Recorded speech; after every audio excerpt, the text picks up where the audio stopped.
My name is Mike Orban. I've recently been invited to make a couple of videos for Soldier's Heart, which I'm happy to do. But there's one additional bit of information that I wanted to pass on to you. They handed me a document, and on that document, which was titled Common Responses to Trauma, they had a list of all of the common reactions to an event that might be traumatizing. And I went through this list, and at the time there were 21 or 22 common responses that went from isolation, guilt, shame, nightmares, panic attacks, survival guilt, minimizing the experience. And all of these, there were 21 or 22, and I looked at them and I could identify with every one of these to a certain extent, some much more than others.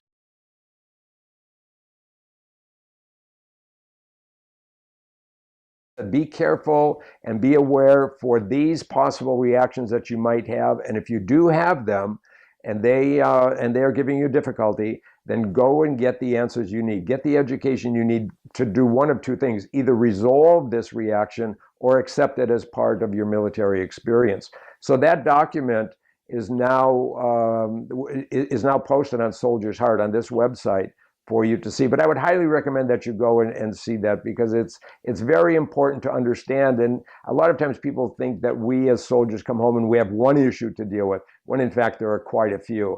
In my head, I had like a spaghetti mix of, if you were to think of every noodle as a different reaction, I had rage intertwined with guilt, interchange with shame, with survival guilt, with all these different things. And I could never pick one out and isolate it so that I could resolve it. I would go from the anger of a friend that I lost to suicide after I got home, to the guilt and shame of killing civilians by mistake, to mourning and crying over what had happened to some of my other friends. And so I would go back and forth with all these different emotions based on the thinking of the different reactions. So I would highly recommend to anyone, go and check out this list and see if it's helpful for you, with the assurance that you can always, if you choose to, go and find the answers for these. So make the choice to go and get the education you need, because there, believe it or not, there is some happiness waiting for us after our military service. So thank you.